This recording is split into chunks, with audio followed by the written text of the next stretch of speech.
Hello दोस्तों, NCERT cafe में आपका स्वागत है। आज हम लोग new NCERT geography class 10th chapter number 1 संसाधन एवं विकास को पढ़ेंगे। ये मेंस के दृष्टि से बहुत ही महत्वपूर्ण टॉपिक है।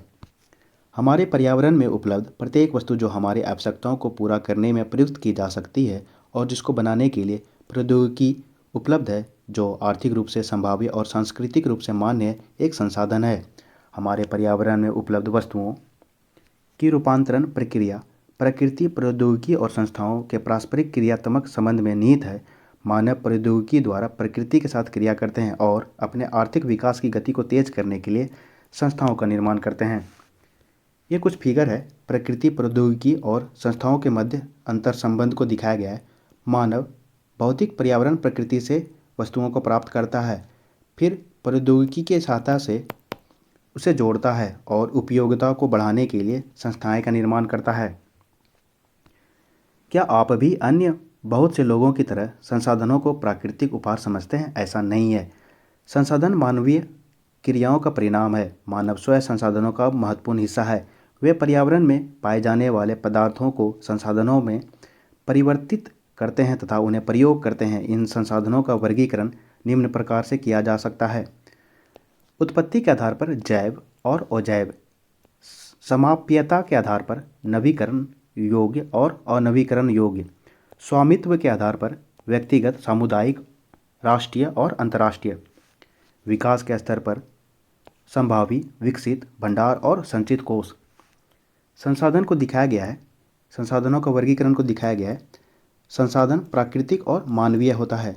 प्राकृतिक में नवीकरण योग्य और अनवीकरण योग्य। नवीकरण योग्य में क्या क्या आ जाएगा?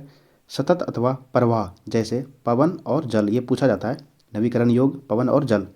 जैव में क्या क्या आ जाएगा? प्राकृतिक, वन और वन्यजीव। अनवीकरण योग्य में पुनः चक्रीय धातु। और चक्रीय में क्या हो जाएगा? जीवाश्म ईंधन। मानवीय में संरचनाएं एवं संस्थाएं, मात्रा एवं गुणवत्ता।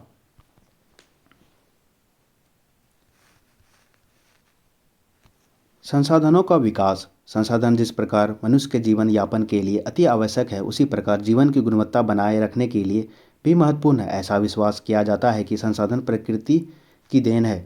परिणाम स्वरूप मानव ने इनका अंधाधुंध उपयोग किया है, जिससे निम्नलिखित मुख्य समस्याएं पैदा हो गई है। कुछ व्यक्ति के लालचवश संसाधनों का ह्रास हुआ है। संसाधन समाज के कुछ ही लोगों के हाथ में आ गए हैं, जिससे समाज दो हिस्सों में, संसाधन संपन्न एवं संसाधनहीन अर्थात अमीर और गरीब में बंट गए हैं। संसाधनों के अंधाधुंध शोषण के वैश्विक पारिस्थितिकी संकट पैदा हो गया है, जैसे भूमंडलीय तापन, ओजोन परत अवक्षय, पर्यावरण प्रदूषण और भूमि निम्नीकरण आदि।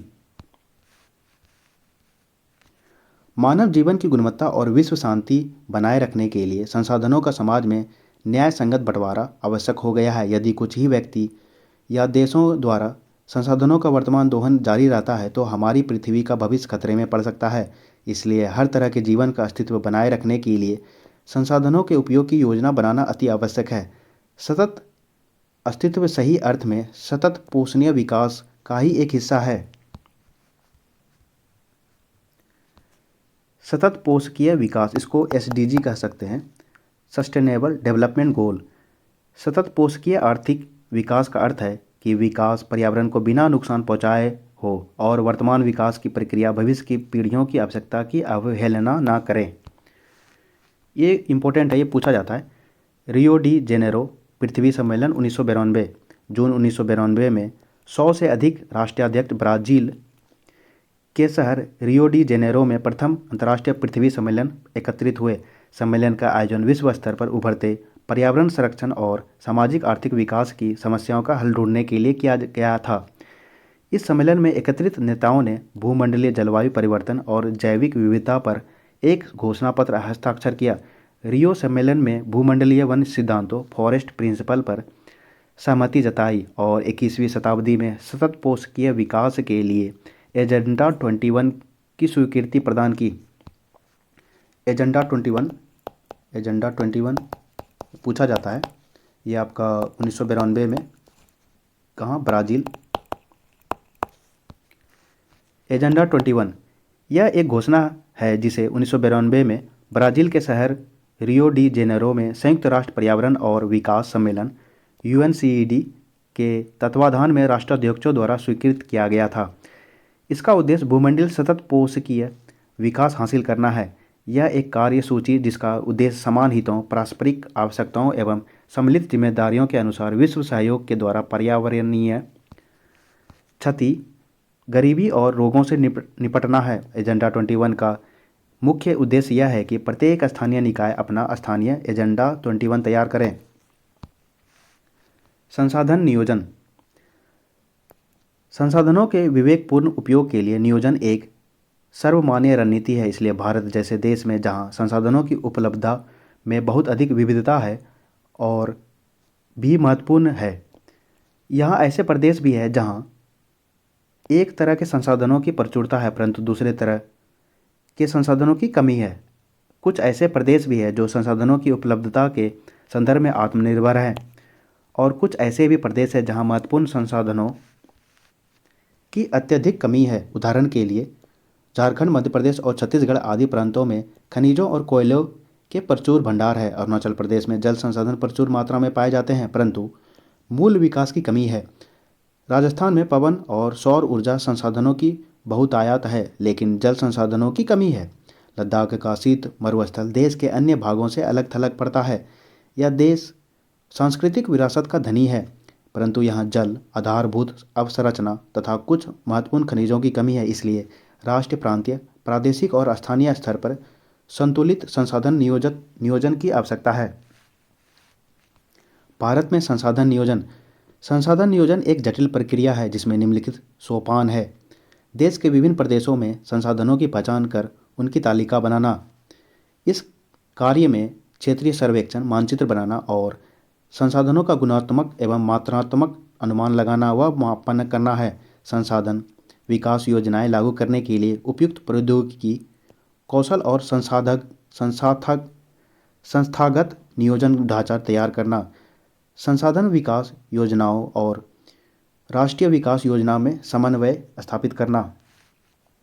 स्वाधीनता के बाद भारत में संसाधन नियोजन के उद्देश्य की पूर्ति के लिए प्रथम पंचवर्षीय योजना ही प्रयास किए गए थे। प्रथम पंचवर्षीय योजना कब हुआ था? 1951 से 56। ये पूछा जाता है किसके द्वारा किया गया था, इसका कौन सा मॉडल था? Herald Domar model. ये इंपॉर्टेंट है, पूछा जाता है। किसी क्षेत्र के विकास के लिए संसाधनों की उपलब्धता एक आवश्यक शर्त है परंतु प्रौद्योगिकी और संस्थाओं में तदनुरूपी परिवर्तनों के अभाव में मात्र संसाधनों की उपलब्धता से ही विकास संभव नहीं है। देश में बहुत से क्षेत्र हैं जो संसाधन समृद्ध होते हुए भी आर्थिक रूप से पिछड़े प्रदेशों में गिनती में आते हैं। इसके विपरीत कुछ ऐसे प्रदेश भी हैं जो संसाधनों की कमी होते हुए भी आर्थिक रूप से विकसित हैं। उपनिवेश का इतिहास हमें बताता है कि उपनिवेशों से संसाधन संपन्न प्रदेश विदेशी आक्रमणकारियों के लिए मुख्य आकर्षण रहे हैं। उपनिवेशकारी देशों के बेहतर प्रौद्योगिकी के सहारे उपनिवेशों के संसाधनों का शोषण किया तथा उन पर अपना आधिपत्य स्थापित किया। अतः संसाधन किसी प्रदेश के विकास में तभी योगदान दे सकते हैं जब वहाँ उपयुक्त प्रौद्योगिकी विकास और संस्थागत परिवर्तन किए जाएं। उपनिवेश के विभिन्न चरणों में भारत ने इन सब का अनुभव किया। अतः भारत में विकास सामान्यता तथा संसाधन विकास लोगों के मुख्यतः संसाधनों के उपलब्धता पर ही आधारित नहीं था बल्कि इसमें प्रौद्योगिकी, मानव संसाधन की गुणवत्ता और ऐतिहासिक अनुभव का भी योगदान रहा है। संसाधनों का संरक्षण। संसाधन किसी भी तरह के विकास में महत्वपूर्ण भूमिका निभाते हैं परंतु संसाधनों का विवेकहीन उपभोग और अति उपयोग के कारण कई सामाजिक, आर्थिक और पर्यावरणीय समस्याएं पैदा हो सकती है। इन समस्याओं से बचाव के लिए विभिन्न स्तरों पर संसाधनों का संरक्षण आवश्यक है। भूतकाल से ही संसाधनों का संरक्षण बहुत से नेताओं और चिंतकों के लिए चिंता का विषय रहा है। उदाहरण के लिए गांधी जी ने संसाधनों के संरक्षण पर अपनी चिंता इन शब्दों में व्यक्त की है: हमारे पास हर व्यक्ति की आवश्यकता पूर्ति के लिए बहुत कुछ है लेकिन किसी के लालच के संतुष्टि के लिए नहीं। अर्थात हमारे पास पेट भरने के लिए बहुत है लेकिन पेट ही भरने के लिए नहीं। ये इम्पोर्टेंट है कोटेशन गांधी जी का हम लोग निबंध में या मेंस राइटिंग में ये कोटेशन डाल सकते हैं। उनके अनुसार विश्व स्तर पर संसाधन ह्रास के लिए लालची और स्वार्थी व्यक्ति तथा आधुनिक प्रौद्योगिकी की शोषणात्मक प्रवृत्ति जिम्मेदार है। वे अत्यधिक उत्पादन के लिए विरुद्ध थे और इसके स्थान पर अधिक बड़े जन समुदाय द्वारा उत्पादन के पक्षधर थे। अंतर्राष्ट्रीय स्तर पर व्यवस्थित तरीके से संसाधन संरक्षण की वकालत 1968 में क्लब ऑफ रोम ने की थी। तत्पश्चात 1974 में सुमेसर ने अपनी पुस्तक स्मॉल इज ब्यूटीफुल में इस विषय पर गांधी जी के दर्शन की एक बार फिर से पुनरावृत्ति की है। 1987 में ब्रुंडलैंड आयोग द्वारा वैश्विक स्तर पर संसाधन संरक्षण में मूलाधार योगदान किया है। इस रिपोर्ट ने सतत पोषकीय विकास सस्टेनेबल डेवलपमेंट की संकल्पना प्रस्तुत की है और संसाधन संरक्षण की वकालत की है। यह रिपोर्ट बाद में हमारा साझा भविष्य आवर कॉमन फ्यूचर शीर्षक से पुस्तक के रूप में प्रकाशित हुई। इस संदर्भ में एक और महत्वपूर्ण योगदान रियो डी जेनेरो ब्राज़ील में 1992 में आयोजित पृथ्वी सम्मेलन द्वारा किया गया। ये इम्पोर्टेंट है। स्माइल इज ब्यूटीफुल किसके द्वारा लिखा गया था? ये आपका सुमेसर कब? 1974। और क्या है? क्लब ऑफ रोम कब? 1968। और एक है आपका बुरुंड लैंड रिपोर्ट 1987। और ये बहुत सारे एग्जाम में पूछा जाता है। पृथ्वी सम्मेलन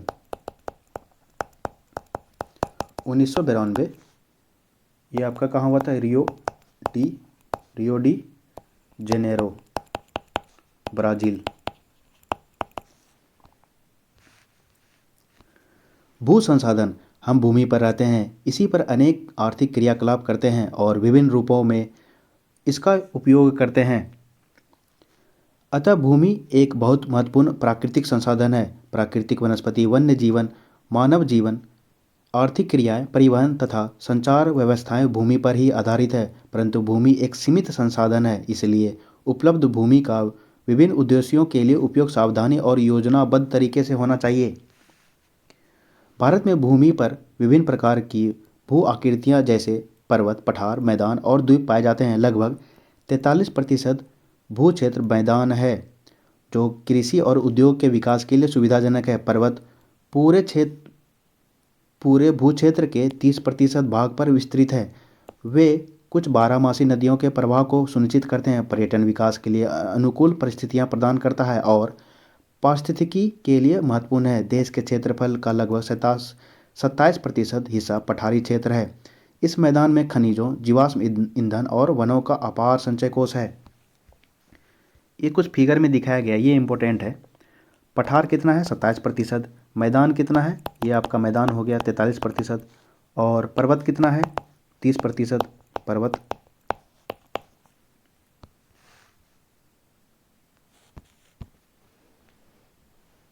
भू उपयोग, एक मिनट। भू उपयोग, भू संसाधनों का उपयोग निम्नलिखित उद्देश्यों से किया जाता है। 1. कृषि के लिए अनुपलब्ध भूमि, बंजर तथा कृषि अयोग्य भूमि, गैर कृषि प्रयोजनों में लगाई गई भूमि जैसे इमारतें, सड़कें, उद्योग इत्यादि। 3. प्रति भूमि के अतिरिक्त अन्य कृषि अयोग्य भूमि, अस्थायी चारागाहें तथा अन्य गोचर भूमि, विविध वृक्ष फसलों तथा उपवनों के अधीन भूमि जो शुद्ध बोए गए क्षेत्र में शामिल नहीं है।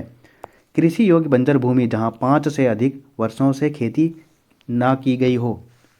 प्रति भूमि, वर्तमान प्रति जहां एक कृषि वर्ष या उससे कम समय से खेती ना की गई हो, ये पूछा जाता है।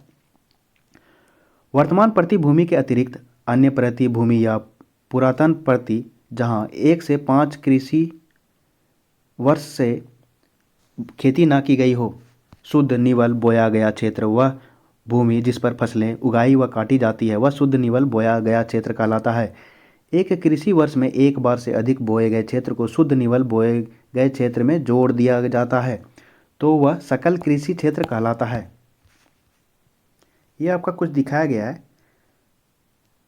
ये आपका क्या कहते हैं, वन को दिखाया गया है, बंजर भूमि को दिखाया गया है, फिर आपका कृषि योग्य बंजर भूमि को दिखाया गया। आप लोग रोक करके देख सकते हैं। भारत में भू उपयोग प्रारूप।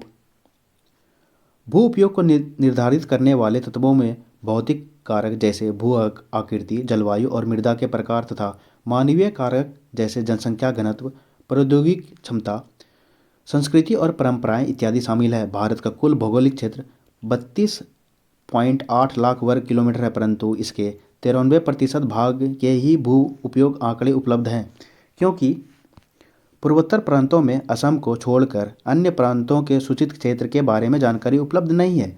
इसके अलावा जम्मू और कश्मीर, पाकिस्तान और चीन अधिकृत क्षेत्रों के भूमि उपयोग का सर्वेक्षण नहीं किया गया है। ये आपका हो गया पीओके, चीन वाला ऑक्युपाइड को बता रहा है। ये अस्थायी चारागाहों के अंतर्गत भी भूमि कम हुई है। पशुधन की इतनी बड़ी संख्या के लिए चारा उपलब्ध कराने में कैसे समर्थ होंगे और इसके क्या परिणाम होंगे। वर्तमान प्रतिभूमि के अतिरिक्त अन्य प्रतिभूमि अनुपजाऊ है और इन पर फसलें उगाने के लिए कृषि लागत बहुत ज़्यादा है। अतः इस भूमि में 2 या 3 वर्षों में इनको 1 या 2 बार बोया जाता है, और यदि इसे शुद्ध निवल बोए गए क्षेत्र में शामिल कर लिया जाता है तब भी भारत के कुल सूचित क्षेत्र के लगभग 54% हिस्से पर ही खेती हो सकती है। कितना? 54% पर खेती। शुद्ध निवल बोए गए क्षेत्र का प्रतिशत भी विभिन्न राज्यों में भिन्न भिन्न है। पंजाब एवं हरियाणा 80% भूमि पर खेती होती है, परंतु अरुणाचल प्रदेश, मिजोरम, मणिपुर और अंडमान निकोबार द्वीप समूह में सिर्फ 10% से भी कम क्षेत्र में कम बोया जाता है। हमारे देश में राष्ट्रीय वन नीति 1952 द्वारा निर्धारित वनों के अंतर्गत 33% भौगोलिक क्षेत्र वांछित है। ये पूछा जाता है, राष्ट्रीय वन नीति 1952 और 33%, 1/3 वन होना चाहिए, जिसकी तुलना में वन के अंतर्गत क्षेत्र काफ़ी कम है। वन नीति द्वारा निर्धारित यह सीमा पारिस्थितिकी संतुलन बनाए रखने के लिए आवश्यक है। वन क्षेत्रों के आसपास रहने वाले लाखों लोगों की आजीविका इस पर निर्भर है। भू उपयोग का एक भाग बंजर भूमि और दूसरा गैर कृषि परियोजनाओं में लगाई गई भूमि कहलाता है। बंजर भूमि में पहाड़ी चट्टानें, सूखी और मरुस्थलीय भूमि शामिल है। गैर कृषि परियोजनाओं में लगाई भूमि में बस्तियां, सड़कें, रेल लाइन, उद्योग इत्यादि आते हैं। लंबे समय तक लगातार भूमि संरक्षण और प्रबंधन की अवहेलना करने एवं लगातार भू उपयोग के कारण भू संसाधनों का निम्नीकरण हो रहा है। इसके कारण समाज और पर्यावरण पर गंभीर आपदा आ सकती है। भूमि निम्नीकरण और संरक्षण उपाय। भूमि एक ऐसा संसाधन है जिसका उपयोग हमारे पूर्वज करते आए हैं तथा भावी पीढ़ी भी इस भूमि का उपयोग करेगी। हम भोजन, मकान और कपड़े की अपनी मूल आवश्यकताओं का 95% भूमि से ही प्राप्त करते हैं। मानव क्रियाकलापों के कारण न केवल भूमि का निम्नीकरण हो रहा है बल्कि भूमि को नुकसान पहुंचाने वाली प्राकृतिक ताकतों को भी बल मिला है। इस समय भारत में लगभग 13 करोड़ हेक्टेयर भूमि निम्नीकृत है। इसमें से लगभग 28% भूमि निम्नीकृत वनों के अंतर्गत 56% क्षेत्र जल अपर्दित है और शेष क्षेत्र लवणीय और क्षारीय है। कुछ मानव क्रियाओं जैसे वनोन्मूलन, अति पशुचारण, खनन में भी भूमि के निम्नीकरण में मुख्य भूमिका निभाई है। खनन के उपरांत खदानों वाले स्थानों को गहरी खाइयों और मलबे के साथ खुला छोड़ दिया जाता है। खनन के कारण झारखंड, छत्तीसगढ़, मध्य प्रदेश और उड़ीसा जैसे राज्यों में वनोन्मूलन भूमि निम्नीकरण का कारण बना है। गुजरात, राजस्थान, मध्य प्रदेश और महाराष्ट्र में अति पशुचारण भूमि निम्नीकरण का मुख्य कारण है। पंजाब, हरियाणा और पश्चिमी उत्तर प्रदेश जैसे राज्यों में अधिक सिंचाई भूमि निम्नीकरण के लिए उत्तरदायी है।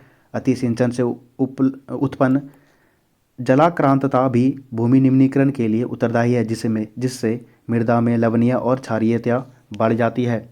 खनिज प्रक्रियाएं जैसे सीमेंट उद्योग में चूना पत्थर को पीसना और मृदा बर्तन उद्योग में चूने, खलिया मृदा और शैलखड़ी के प्रयोग से बहुत अधिक मात्रा में वायुमंडल में धूल विसर्जित होती है। जब इसकी परत भूमि पर जम जाती है तो मृदा की जल सोखने की प्रक्रिया अवरुद्ध हो जाती है। पिछले कुछ वर्षों से देश के विभिन्न भागों में औद्योगिक जल निकास से बाहर आने वाला अपशिष्ट पदार्थ भूमि और जल प्रदूषण का मुख्य स्रोत है। भूमि निम्नीकरण की समस्याओं को सुलझाने के लिए कई तरीके हैं।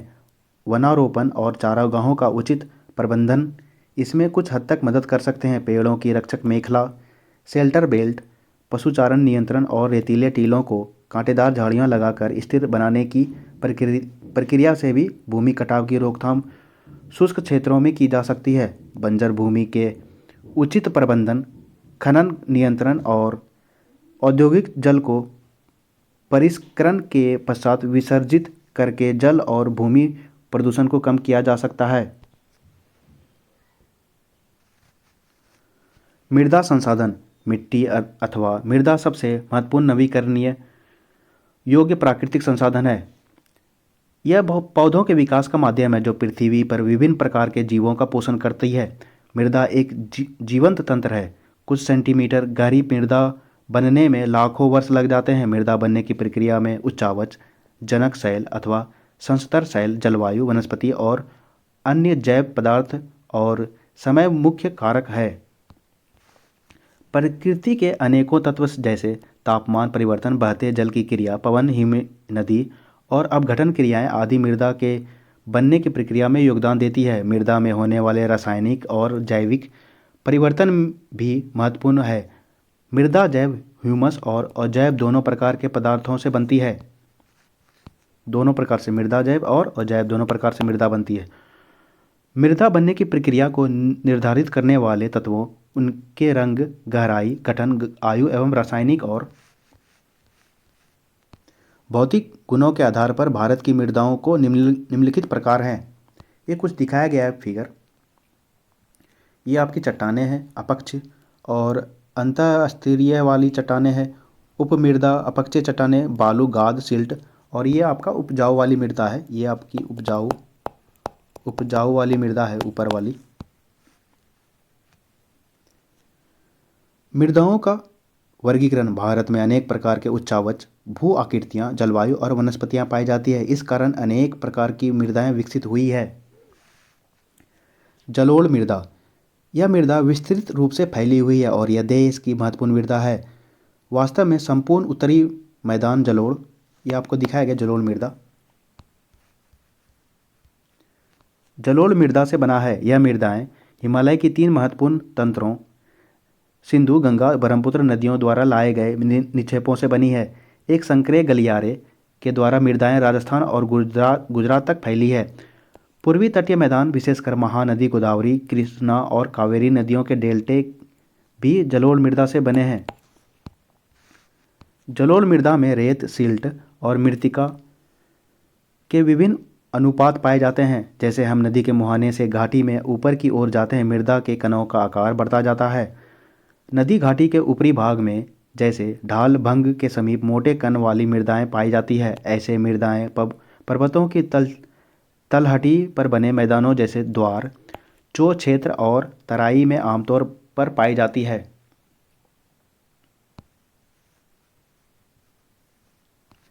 कणों के आकार या घटकों के अलावा मृदाओं की पहचान उनकी आयु से भी की जाती है। आयु के आधार पर जलोढ़ मृदा 2 प्रकार की होती है। पुराना जलोढ़ मिट्टी को बांगर कहते हैं और नया जलोढ़ को खादर कहा जाता है। ये हमेशा पूछा जाता है। खादर हो गया नया जलोढ़ और बांगर को पुराना। बांगर मृदा में कंकड़ ग्रंथियों की मात्रा ज़्यादा होती है। खादर मृदा में बांगर मृदा की तुलना में ज़्यादा महीन कण पाए जाते हैं। जलोढ़ मृदाएं बहुत उपजाऊ होती है। अधिकतर जलोढ़ मृदाएं पोटास, फास्फोरस और चूनायुक्त होती है, जो इनके गन्ने, चावल, गेहूं और अन्य अनाजों और दलहन फसलों की खेती के लिए उपयुक्त बनाती है। अधिक उपजाऊपन के कारण जलोढ़ मृदा वाले क्षेत्रों में गहन कृषि की जाती है और यहाँ जनसंख्या घनत्व भी अधिक है। सूखे क्षेत्रों की मृदाएं अधिक क्षारीय होती है और इन मृदाओं का सही उपचार और सिंचाई करके इनकी पैदावार बढ़ाई जा सकती है। ये पूछा जाता है जलोढ़ मृदा जलोढ़ मिट्टी में क्या क्या पाया जाता है? पोटास, फास्फोरस और चूनायुक्त। काली मृदा, इन मृदाओं का रंग काला है और इन्हें रेगुर मृदाएं भी कहा जाता है। काली मृदा कपास की खेती के लिए उचित समझी जाती है और काली कपास मृदा के नाम से भी जाना जाता है। यह माना जाता है कि जलवायु और जनक शैलों में काली मृदा के बनने में महत्वपूर्ण योगदान दिया है। इस प्रकार की मृदाएं दक्कन पठार बेसाल्ट क्षेत्र के उत्तरी पश्चिमी भागों में पाई जाती है और लावा जनक शैलों से बनी है। ये मृदाएं महाराष्ट्र, सौराष्ट्र, गुजरात, मालवा, मध्य प्रदेश और छत्तीसगढ़ के पठार पर पाई जाती है और दक्षिणी पूर्व दिशा में गोदावरी और कृष्णा नदियों की घाटियों तक फैली है। ये आपका काली मृदा हो गया, दिखाया गया है। ये सूखने पर फट जाता है। ये आपका मानचित्र में देख सकते हैं। ये आपका हो गया काली मिट्टी। काली मिट्टी इस बेल्ट में महाराष्ट्र, गुजरात और ये आपका हो गया पर्वत और वन और जलोढ़ मृदा ये वाला पार्ट हो गया जलोढ़ मृदा, यहाँ ज़्यादा खेती होता है। लाल और पीली, ये आपका हो गया लाल और पीली। लेटराइट मिट्टी में कहाँ हो गया? लेटराइट मिट्टी ये आपका हो गया, ये लेटराइट मिट्टी हो गया आपका लेटराइट मिट्टी। और ये आपका शुष्क हो गया राजस्थान तरफ, ये लेटराइट मिट्टी हो गया। यहाँ पर आपका चाय और कॉफ़ी उगेगा लेटराइट मिट्टी में।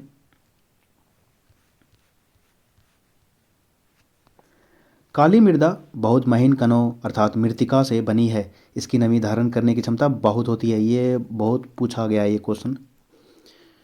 इसके अलावा ये मृदाएं कैल्शियम कार्बोनेट, मैग्नीशियम, पोटास और चूने जैसे पौष्टिक तत्वों से परिपूर्ण होती है, परंतु इनमें फास्फोरस की मात्रा कम होती है। फास्फोरस इसमें नहीं पाया जाता है और पाया जाता है इसमें। गर्म और शुष्क मौसम में इन मृदाओं में गहरी दरारें पड़ जाती है, जिससे इनमें अच्छी तरह वायु मिश्रण हो जाती है। गीली होने पर यह मृदाएं चिपचिपी हो जाती है और इनको जोतना मुश्किल होता है। इसलिए इसकी जुताई मानसून प्रारंभ होने की पहली बौछार से ही शुरू कर दी जाती है।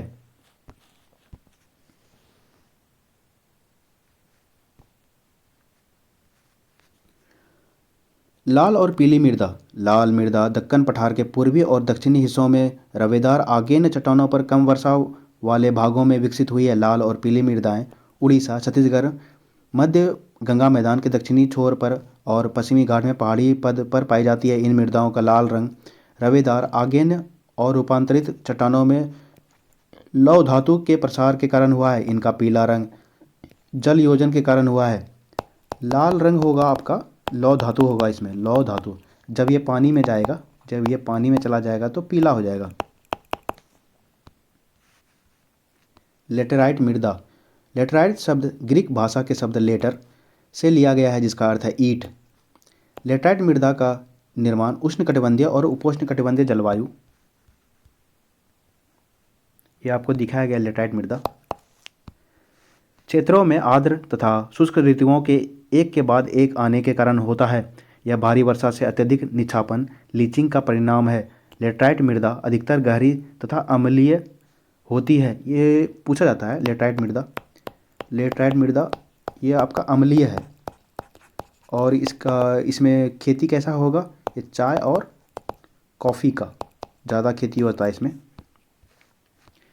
इसमें सामान्यतः पौधों के पोषक तत्वों की कमी होती है। यह अधिकतर दक्षिणी राज्यों, महाराष्ट्र के पश्चिमी घाट क्षेत्रों, उड़ीसा, पश्चिम बंगाल के कुछ भागों तथा उत्तरी पूर्वी प्रदेशों में पाई जाती है।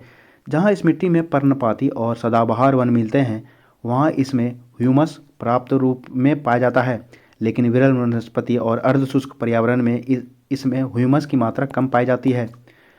स्थल रूपों पर उनकी स्थिति के अनुसार उनमें अपरदन तथा भूमि निम्नीकरण की संभावना होती है। मृदा संरक्षण की उचित तकनीक अपनाकर इन मृदाओं पर कर्नाटक, केरल, तमिलनाडु में चाय और कॉफ़ी उगाई जाती है। तमिलनाडु, आंध्र प्रदेश और केरल की लाल लेटराइट मृदाएं में काजू की फसल के लिए अधिक उपयुक्त है।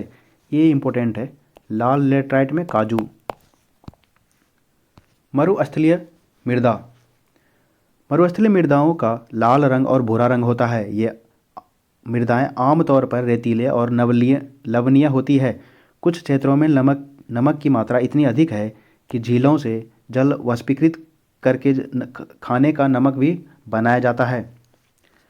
शुष्क जलवायु और उच्च तापमान के कारण जलवाष्प दर अधिक है और मृदाओं में ह्यूमस और नमी की मात्रा कम होती है। मृदा की सतह के नीचे कैल्शियम की मात्रा बढ़ती चली जाती है और नीचे की परत में चूना के कंकर के सतह पर पाई जाती है। ये मरुस्थलीय मृदा को दिखाया गया है। कारण मृदा में जल अंतः संयदन इनफिल्ट्रेशन अवरुद्ध हो जाता है। इस मृदा को सही तरीके से सिंचित करके कृषि योग्य बनाया जा सकता है, जैसा कि पश्चिमी राजस्थान में हो रहा है। वन मृदा। ये मृदाएं आमतौर पर पहाड़ी और पर्वतीय क्षेत्रों में पाई जाती है, जहां पर्याप्त वर्षा वन उपलब्ध है। इन मृदाओं के गठन में पर्वतीय पर्यावरण के अनुसार बदलाव आता है। नदी घाटियों में ये मृदाएं दोमट और सिल्टदार होती है, परंतु ऊपरी ढालों में इनका गठन मोटे कणों का होता है। हिमालय के हिमाच्छादित क्षेत्रों में इन मृदाओं का बहुत अपरदन होता है और ये अधिक एसिडिक तथा ह्यूमस रहित होती है। इन घाटियों के निचले क्षेत्रों में विशेषकर नदी सोपानों और जलोढ़ पंखों आदि ये मृदाएं उपजाऊ होती है। मृदा अपरदन और संरक्षण।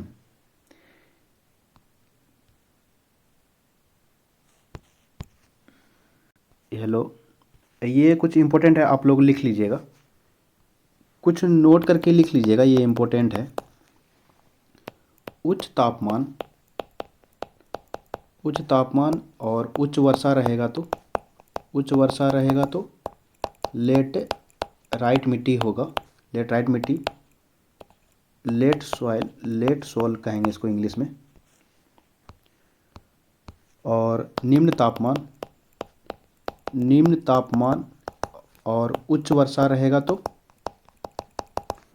पॉड सॉइल कहेंगे इसको। हिंदी में क्या कहेंगे आप लोग कमेंट बॉक्स में बोलिएगा, लिखिएगा। उच्च तापमान और निम्न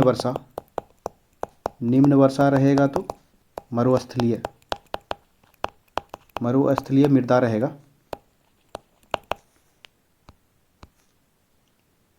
निम्न तापमान और निम्न वर्षा होगा तो टैगा मृदा होगा। ये इम्पोर्टेंट है।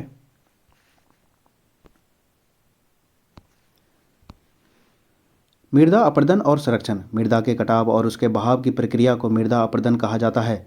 मृदा के बनने और अपरदन क्रियाएं आमतौर पर साथ साथ चलती है और दोनों में संतुलन होता है, परंतु मानवीय क्रियाएं जैसे वनोन्मूलन, अति पशुचारण, निर्माण और खनन इत्यादि से कई बार यह संतुलन भंग हो जाता है तथा प्राकृतिक तत्व जैसे पवन, हिमनदी और जल मृदा अपरदन करते हैं।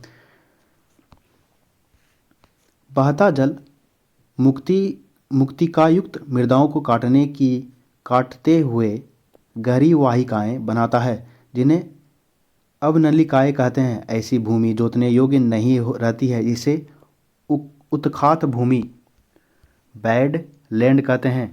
ये मृदा अपरदन को दिखाया गया है कैसे हो रहा है, आप लोग गंगा जी के बगल में देख सकते हैं। चंबल बेसिन में ऐसी भूमि को खड्ड रेवीन भूमि कहा जाता है। कई बार जल विस्तृत क्षेत्र को ढके हुए ढाल के नीचे की ओर बहता है। ऐसी स्थिति में इस क्षेत्र की ऊपरी मृदा घुलकर जल के साथ बह जाती है। इसे चादर अपरदन सीट इरोशन कहा जाता है। पवन द्वारा मैदान अथवा ढालू क्षेत्र से मृदा को उड़ा ले जाने की प्रक्रिया को पवन अपरदन कहा जाता है। कृषि के गलत तरीकों से भी मृदा अपरदन होता है। गलत ढंग से हल चलाने, जैसे ढाल पर ऊपर से नीचे की ओर हल चलाने से वाहिकाएं बन जाती है, जिसके अंदर से बहता पानी आसानी से मृदा का कटाव करता है। ढाल वाली भूमि पर समोच्च रेखाओं के समानांतर हल चलाने से ढाल के साथ जल बहाव की गति घटती है। ये आपको दिखाया गया है, अवनालिका अपरदन को दिखाया गया है।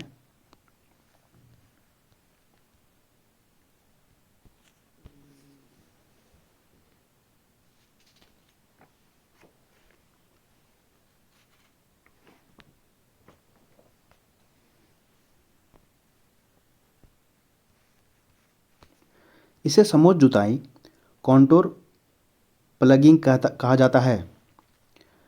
ढाल वाली भूमि पर सोपान बनाए जाते हैं। सोपान कृषि अपरदन को नियंत्रित करती है। पश्चिमी और मध्य हिमालय में सोपान अथवा सीढ़ीदार कृषि काफ़ी विकसित है। बड़े खेतों को पट्टियों में बांटा जाता है। फसलों के बीच घास की पट्टियाँ उगाई जाती है। ये पवनों द्वारा जलित बल को कमज़ोर करती है। इस तरीके को पट्टी कृषि स्ट्रिप फार्मिंग कहते हैं। पेड़ों को कतारों में लगाकर रक्षक शेल्टर बेल्ट मेखला बनाना भी पवनों की गति कम करता है। इन रक्षक पट्टियों का पश्चिमी भाग रेत के टीलों के स्थायीकरण में महत्वपूर्ण योगदान रहता है। आइए कुछ अभ्यास कर लेते हैं। पंजाब में भूमि निम्नीकरण का निम्नलिखित में से मुख्य कारण क्या है? अधिक सिंचाई पंजाब और हरियाणा में। निम्नलिखित में से किस प्रांत में सीढ़ीदार सोपानी खेती की जाती है? कहाँ की जाती है? उत्तराखंड में। इनमें से किस राज्य में काली मृदा मुख्य रूप से पाई जाती है? महाराष्ट्र में। निम्नलिखित प्रश्नों के उत्तर 30 शब्दों में दीजिए। 3 राज्यों के नाम बताएं जहां काली मृदा पाई जाती है। ठीक है, काली मृदा कहाँ कहाँ पाया जाएगा? आपका मध्य प्रदेश में हो जाएगा, महाराष्ट्र में हो जाएगा, गुजरात में हो जाएगा। सबसे ज़्यादा महाराष्ट्र में पाया जाएगा। इसका कौन कौन सा खेती हो जाएगा? कपास, गन्ना, गेहूँ, मक्का। पूर्वी तट के नदी डेल्टाओं पर किस प्रकार की मृदा पाई जाती है? इस प्रकार की मृदा की 3 मुख्य विशेषताएं। पूर्वी तट जलोढ़ मिट्टी हो जाएगा। ये क्या है? अत्यधिक उपजाऊ देगा। गहन कृषि हो जाएगा। जल धारण, चावल की खेती करने के लिए अच्छी होती है। पहाड़ी क्षेत्रों में मृदा अपरदन की रोकथाम के लिए क्या कदम उठाने चाहिए? क्या कदम उठाना चाहिए बताइए? सोपानी कृषि कर सकते हैं इसको। तो दोस्तों, ये वीडियो आपको कैसा लगा? अगर आपको कुछ सजेशन देना हो तो मेरे कमेंट बॉक्स में दे सकते हैं। कृपया मेरे चैनल को थोड़ा सपोर्ट कीजिए, लाइक कीजिए और थोड़ा सब्सक्राइब भी कर लीजिए। अपने दोस्तों को भी शेयर कीजिए जिससे कि वो भी एनसीईआरटी फैक्ट्स को जान सके। तो दोस्तों, धन्यवाद। आपका दिन शुभ हो। जय श्री राम।